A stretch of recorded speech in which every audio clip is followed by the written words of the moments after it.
যদি আমি সত্যি কথা বলি তাহলে এই যুদ্ধ আমরা কখনোই জিততে পারতাম না। আর আমাদের পরাস্ত হওয়ার পরে কি হতো এটাও আপনি খুব ভালো করে জানেন। মথুরার প্রত্যেকটা মানুষকে মেরে ফেলতো ওরা। এই মথুরা আমাদের বাসস্থান। যারা আপনি হলেন রাজা, এই মাটিকে রক্তাক্ত করে ছাড়তো তারা। তখন কি আমাদের প্রতিপত্তি বাড়ত? তখন কি রাজপরিবারের সম্মান বাড়ত? আমার শুধু পালিয়ে যাওয়াতেই দুজন রাজা আত্মহারা হয়ে ফিরে গেলেন। দেখতে গেলে এটা প্রথম যুদ্ধ ছিল যা আমরা জিতেছি। কাল্যবান যে অমর ছিল, যাকে ব্রহ্মাণ্ডের কোনো ব্যক্তি, কোনো যোদ্ধা পরাস্ত করতে পারত না, তাকে এক ঋষিবরের মাধ্যমে মৃত্যুলোকে পাঠানো গেছে। দেখতে গেলে এটা দ্বিতীয় যুদ্ধ ছিল যা আমরা জিতেছি। একবার দেখুন, মথুরার প্রত্যেকটা মানুষ, মথুরার প্রত্যেকটা বাসিন্দা সম্পূর্ণরূপে সুরক্ষিত রয়েছে। আর এটা তৃতীয় এবং সবথেকে গুরুত্বপূর্ণ যুদ্ধ ছিল যা আমরা জিতেছি, যেখানে এদের মধ্যে একটাও যুদ্ধ জেতার ক্ষমতা আমাদের ছিল না। ভাবুন মহারাজ উগ্রসেন, আমি কি করেছি? আমি শুধুমাত্র আমার অহংকার ত্যাগ করেছি। আর আমরা এই সময়ের সবথেকে বড় জয়লাভ করেছি কেবল অহংকার ত্যাগ করে। আর যদি এই সংসার আমাকে যুদ্ধ বিমুখ নামে ডাকে তাহলে আমার কোনো আপত্তি নেই। আমি শুধুমাত্র সংসারকে এই বার্তাই দিতে চাই যে যদি কোনো যোদ্ধা অনেক লোকের প্রাণের মূল্যের বদলেও প্রজার প্রাণ নয় নিজের সম্মানের রক্ষা করে, তাহলে তার সম্মান হয় না, তা হলো অহংকার। আর এই অহংকারকে ত্যাগ করে ফেলাই হলো উচিত কাজ।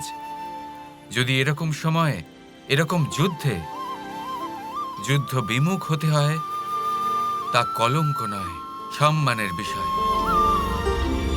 এই রকম সময়ে যুদ্ধ বিমুখ হওয়াই সম্পূর্ণরূপে কাম্য, দাদু।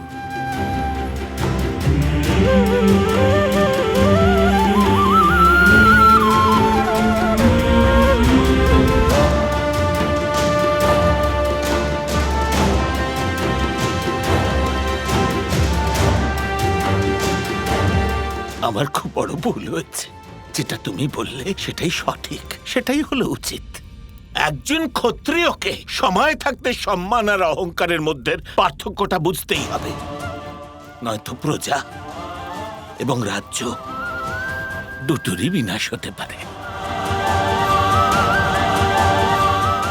অক্রূর, সমগ্র মথুরাতে ঘোষণা করে দাও যে আজ থেকে কৃষ্ণকে সম্মানের সাথে রণছোড় বলে অভিহিত করা হবে।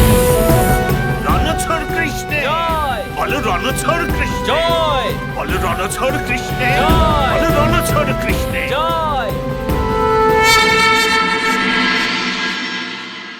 বর্ষণাবাসীরা, আমি আপনাদের সবাইকে এটা বলতে চাই যে রাধা নিজের কঠোর ব্রত পালনের জন্য শারীরিকভাবে খুব দুর্বল হয়ে পড়েছে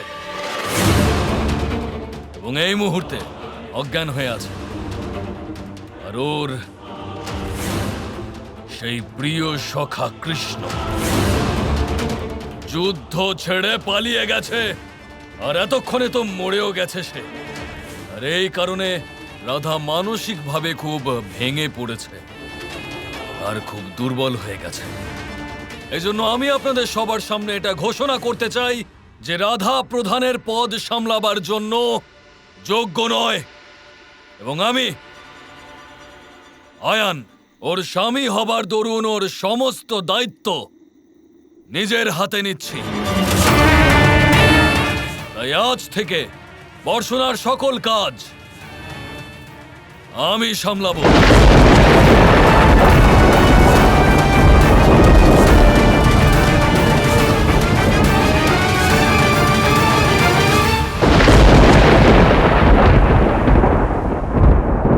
যুদ্ধ বিমুখ কৃষ্ণের জয়! যুদ্ধ বিমুখ কৃষ্ণের জয়! যুদ্ধ বিমুখ কৃষ্ণের জয়! যুদ্ধ বিমুখ কৃষ্ণের জয়! এসব কি হচ্ছে রাধা? তুমি একজন যুদ্ধবিমুখের জয় জয়কার করছো। বুদ্ধি ভ্রষ্ট হয়েছে নাকি তোমার? বাবা, আয়ান এক্ষুনি বলল না যে রাধা মানসিকভাবেও এই পদের আর যোগ্য নয়। মহারাজ উগ্রসেন নিজেই কৃষ্ণের জয় জয়কার ঘোষণা করেছেন। সমস্ত মথুরার প্রাণ বাঁচানোর জন্য, যুদ্ধ জেতার জন্য পালিয়েছিল ও। যুদ্ধ ছেড়ে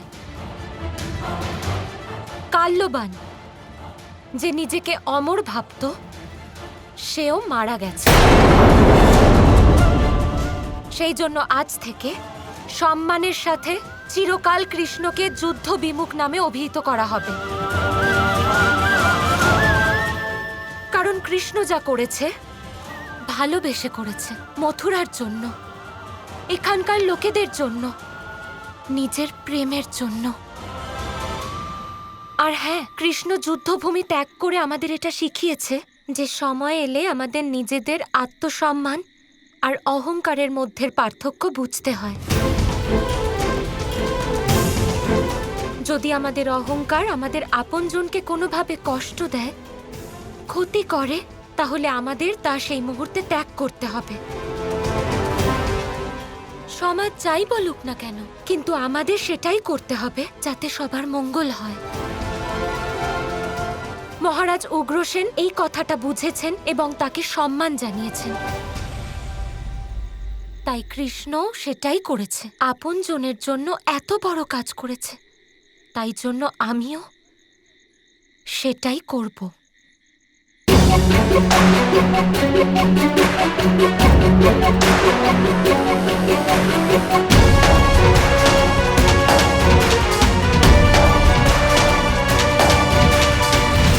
হ্যাঁ, আমি কঠিন ব্রত পালন করেছি।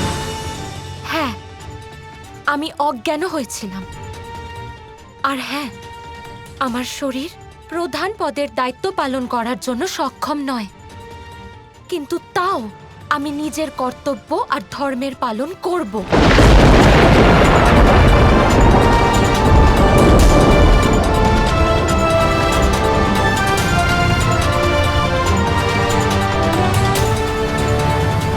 আমি রাধারানী ছিলাম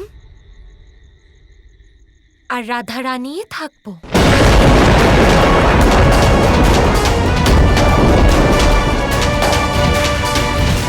আপনারা সবাই কি আমার সাথে আছেন? যদি থাকেন তাহলে সবাই বলুন, যুদ্ধ বিমুখ কৃষ্ণের জয়। যুদ্ধবিমুখ কৃষ্ণের জয়! যুদ্ধবিমুখ কৃষ্ণের জয়! যুদ্ধবিমুখ কৃষ্ণের জয়! যুদ্ধবিমুখ কৃষ্ণের জয়! যুদ্ধবিমুখ কৃষ্ণের জয়! যুদ্ধবিমুখ কৃষ্ণের জয়! যুদ্ধবিমুখ কৃষ্ণের জয়! যুদ্ধবিমুখ কৃষ্ণের জয়! যুদ্ধবিমুখ কৃষ্ণের জয়! যুদ্ধবিমুখ কৃষ্ণের জয়! একমাত্র তুমিই আছো যে যুদ্ধভূমি ছেড়ে পালিয়ে গিয়েও নায়ক হয়ে যেতে পারো।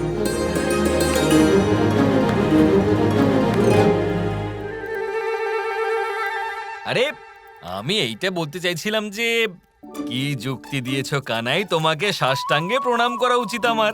তাই করুন। কি সাষ্টাঙ্গে প্রণাম করুন? আরে, ও তো আমি এমনি এমনি বলেছেন যখন করে ফেলুন। হ্যাঁ, ঠিক আছে।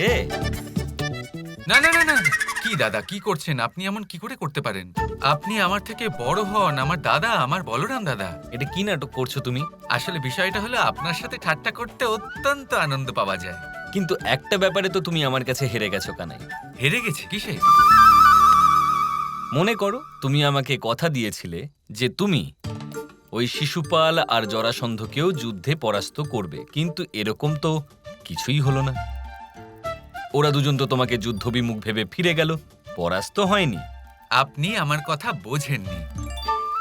আমি বলেছিলাম ওরা পরাস্ত হবে, দুজনকেই পরাজিত করব, কিন্তু কোন যুদ্ধে তার উল্লেখ আমি করিনি। এবার আমি ওদের দুজনকে কবে হারাবো তারও উল্লেখ আমি করিনি দাদা। হ্যাঁ নারায়ণ। আজ্ঞে। Kৃষ্ণ কৃষ্ণ কৃষ্ণ কৃষ্ণ